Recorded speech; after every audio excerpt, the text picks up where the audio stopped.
How is Donald Trump impacting the U.S. presidency and the American democracy? The author of a new book offers some insight. His name is Professor Daniel Drezner. He's professor of international politics at the Fletcher School of Law. His latest book is entitled The Toddler-in-Chief: What Donald Trump Teaches Us About the Modern Presidency. Professor Drezner joins us from Massachusetts. Explain the title, Daniel, Toddler-in-Chief. Sure. Well, this is an odd book because it started in, of all places, Twitter, which is, if you have to remember, go back to early 2017 when Trump had just been inaugurated president, and there were a fair number of media commentators that were essentially trying to normalize Donald Trump. When Trump would do something that seemed presidential, like when he launched missile strikes in Syria or when he delivered his first joint address to Congress, you would have commentators like Van Jones or Fareed Zakaria say, this was the day that Donald Trump became president. And I understand that impulse. And indeed, there's a part of me that wishes Trump was more normal. But you would have those moments, set next to far too much press coverage of Donald Trump acting the way a petulant 2-year-old would act. And furthermore, these press reports would be based not on Trump's critics calling him this, but rather his own staffers and supporters and subordinates. And so beginning in April 2017, I flipped off a random tweet that basically said, I'll believe that Trump is growing into the presidency when his staff stops talking about him like a toddler. And that was based on a Washington Post story in which Trump was described in some ways as a 2-year-old who desperately needs to watch television. And I began to notice that this was a common theme in the press coverage. And so I basically began a threaded tweet. We're now 3+ years later, and I have documented approximately 1,666 examples of the mainstream media quoting a Trump supporter, subordinate, treaty ally, GOP member of Congress, describing him the way you would describe a 2-year-old throwing a temper tantrum. Is this book an insult to toddlers or an insult to the president? It is not intended as an insult to toddlers.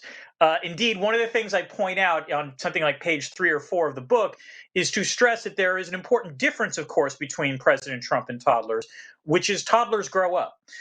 Toddlers, often display the kind of traits that I talk about in the book, things like short attention span, poor impulse control, temper tantrums, oppositional behavior, because it's their way to navigate the world. They lack the sort of cognitive means to do so. But as they mature, they grow out of these behaviors. Clearly, Donald Trump is not going to grow out of these behaviors. And indeed, the appalling thing is that someone who was born on Inauguration Day in 2017 probably at this point has more emotional maturity than Donald Trump does. So I guess you could say it's an insult to Trump, but it's an accurate description of him. How, Daniel, have you read Mary, his niece's book? I've read some of the excerpts and I've read the press coverage. I haven't read the whole book yet, though. Okay. She is a clinical psychologist. You're a political scientist. How do you psychologically explain this Trump? How can you be a 74-year-old toddler? I think in that sense, what you have to understand is that Donald Trump was born into massive amounts of privilege. His father was obviously extremely wealthy. As Mary Trump recounts in her book, he had an emotionally damaged childhood. But I would also add that Trump himself has admitted that he hasn't, in his own mind, he hasn't changed that much since he was 6 years old. He said that to one of his biographers before the election. And the way I would put it is that most people, if they displayed Donald Trump's traits, probably would have faced more severe repercussions. Because Trump, however, was born into wealth, and because he was relatively savvy at manipulating the media, he has managed to behave the way he has for 7+ decades without much in the way of negative repercussions. And the fact is, if you act that way for that long, you assume that that formula is going to work. And indeed, to be fair to Trump, he does win the presidency doing this. It's very tough to tell these kinds of people, you have to change, you have to grow up, if they've spent 70+ years acting the way they've acted. All right. The book is, and a very funny title, The Toddler-in-Chief. You've said that Donald Trump is radically different in terms of his decision-making capabilities from most presidents in American history? What's the biggest difference? Honestly, the biggest difference for Trump is how little he knows. And this has been, I'm hardly the only author to point this out. If you take a look at Phil Rucker and Carol Leonig's book, or at Bob Woodward's book, and so forth, um, Trump, in contrast to all of his predecessors, Trump had spent no time in government, never served as an elected official, never served in the military. He simply lacks any kind of policymaking experience, and so as a result, he knows far less than even prior presidents like Barack Obama or George W. Bush, who were perceived to be not terribly experienced when they were elected. And this creates a double bind for Trump. On the one hand, it means that he needs to be more thoroughly briefed than the average president would. But this combines with Trump's other problem, which is he has a ridiculously short attention span. There are reports throughout the book of briefers trying, and again, these are people trying to prepare the president because they like him and because they work for him, because they want him to succeed, and they can't get more than 2 or 3 minutes into a briefing before Trump starts going diverging to other, less important topics. And so you have the combination of a president who's radically uninformed and lacks the capacity to learn. This guarantees a presidency basically operating on gut instincts, and gut instincts that frankly don't work terribly well. Throughout his presidency, there's talk about being adults in the room, and you've mentioned there is adults around him. Why Yeah. is he impossible to constrain? Basically, yes. And the analogy I make is that, again, Trump is like a toddler, and the problem is that, at least when you're dealing with actual toddlers, if you're a parent or a caregiver, you have authority that you can exercise. Toddlers generally will recognize when parents are upset with them. They will recognize if teachers or other caregivers are disappointed with them. They won't behave perfectly, but they will respond to that. The problem with Trump is that he is the elected president. He is the commander in chief. There are no advisors or other officials that it can exercise authority over him. And so as a result, if someone like Jim Mattis or John Kelly or a Gary Cohn tries to exert that authority, they might be able to do so for a limited period of time as long as Trump, genuinely respects or admires them. But that will quickly fade. And so as a result, it's not surprising that we've seen such a high staff turnover in this Trump White House, much higher than any previous modern president. How do you explain Putin's hold on Trump? I think the hold that Putin has over Trump is not so much about Putin, but it's about Trump's genuine admiration for authoritarian leaders. Trump is like any toddler in some ways, in which they like acting without constraint. They don't want to be told what to do. And one of the frustrating things that most presidents, once they're elected, realize is that they can't just do anything by snapping their fingers. They have to deal with Congress. They have to deal with the judiciary. They have to deal with the bureaucracy. And I think there is a degree to which Trump envies the position that someone like Putin or Xi Jinping or even Kim Jong Un holds in their respective societies, because they are essentially authoritarian leaders. They face fewer constraints. And I think Trump aspires to be in a situation where he similarly faces minimal constraints, which explains, by the way, why he does things like issue legally dubious executive orders when Congress doesn't do what he wants. And so he winds up, in the end, I think, ingratiating himself to those leaders because he sees them as strong. And I think that Trump really feels like if he can befriend them, then that somehow their strength, sort of almost by osmosis, gets transferred to him. Do you fear November 3rd? And not whether he's going to be elected or reelected, whether there'll be fights at the polls, upheaval in America, and if he loses, a kind of nonviolent, violent revolution. Yeah, I fear a lot of things. I mean, it's worth noting that as we're talking now, this summer there's been a fair amount of, social mobilization already. So it seems unlikely that that's going to die down come election day. My worry is not so much November 3rd, it's November 4th, 5th, 6th, and 7th, because based on what we know of how the election is going to go, there will be a lot of absentee ballots that are going to be cast. There'll be far fewer votes cast on election day.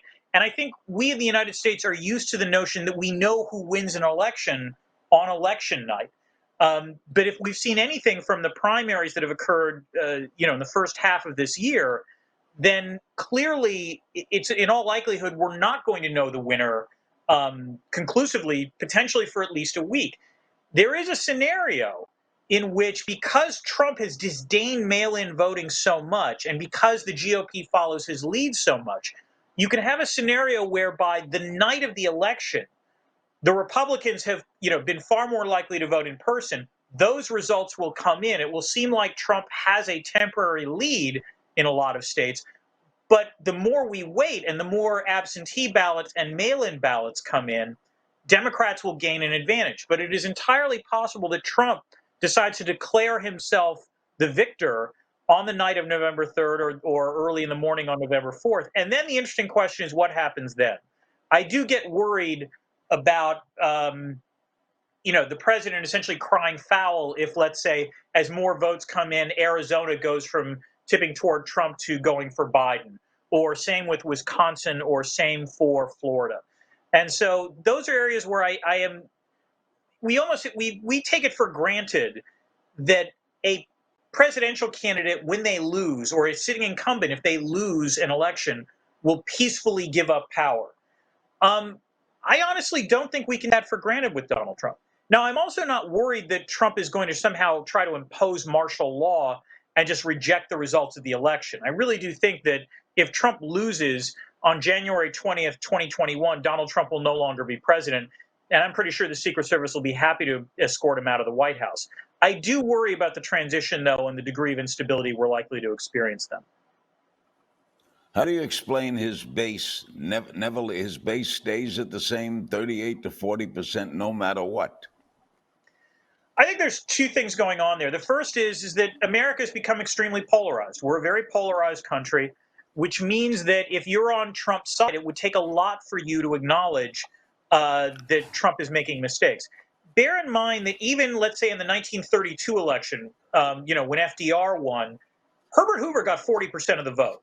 So it's not surprising if even Donald Trump gets 40% of the vote. That's what is in some ways the floor of what we would expect.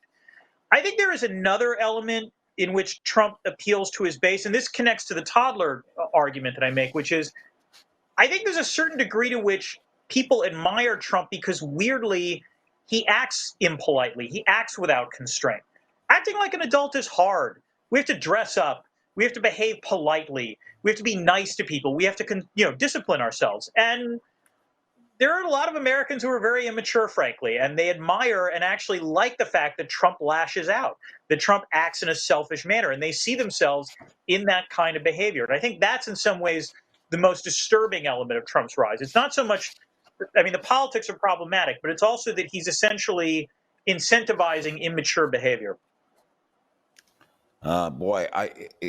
It's amazing to me that he retains this.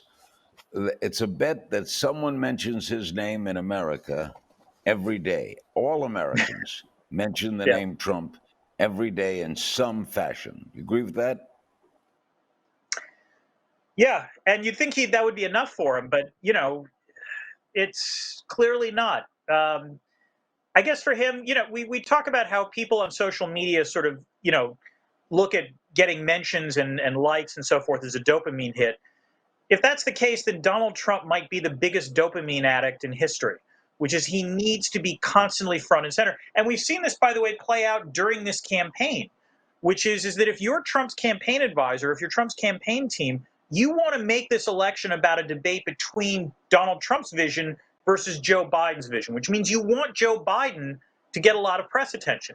But anytime that Biden has captured press attention for a flub or what have you, Trump inevitably steps on it. He steps on that news cycle because he wants to be front and center again. Why does he have such a major problem when there's a real crisis? The pandemic, power clash with China. Why can't he rise to that? He doesn't have the capacity. Larry, I'm sure you've seen people, children in particular, but even grown people, when they actually face a crisis, simply not being able to comprehend the scale or scope of what they're trying to manage, and they shut down. Trump, in some ways, is worse because, as the coronavirus in particular was becoming a pandemic, it became clear that Trump didn't want to acknowledge it because, among other things, it was bad news for him. He thought, if you go back to January and February, Trump thought of himself as overseeing what was a relatively healthy economy. I'm sure he thought of himself as coasting to reelection. And so acknowledging negative news for him seemed like a step back, and he didn't want to do that. And also, he was dealing with a staff that was afraid to confront him on this. And indeed, we can see this in multiple recountings of what happened in the first 3 months of the pandemic, where when public health officials wanted to go to Trump to say more severe measures need to be taken, Trump was so angry about even raising the topic that they essentially had to retreat for a couple days, making everything worse. So he's someone who simply lacks all of the sort of emotional maturity and, frankly, intellectual maturity to be able to handle the problems that America faces in the 21st century. So you think he's tapped into a deep strain of political immaturity in American life, that the country is getting more immature than mature? I don't know if we're getting more immature. I think it's cyclical. I think we have had waves of immaturity in the past. Richard Hofstadter, when he wrote "Anti-Intellectualism in American Life," pointed this out. I've written a previous book called "The Ideas Industry" that talked about this as well. The United States is a complex country. We have always had, leading intellectuals, and we've always had people, populists, who rebel against expertise and authority. Right now, Donald Trump's election was one of those moments where it seemed like the populists were in charge, where the idea was elites have screwed up so much, experts have screwed up so much, we shouldn't listen to them. And in some ways, the pandemic, as we are currently experiencing it, is the reckoning of that, which is it demonstrates that, in fact, the populists don't have it right either. In fact, they have it far more wrong than experts like, let's say, Dr. Anthony Fauci or Dr. Deborah Birx. And so it'll be interesting to see if at the end of this year we wind up being in a moment where it's recognized maybe we should be listening to experts every once in a while. Daniel, thanks for being a wonderful guest. Thank you, Larry.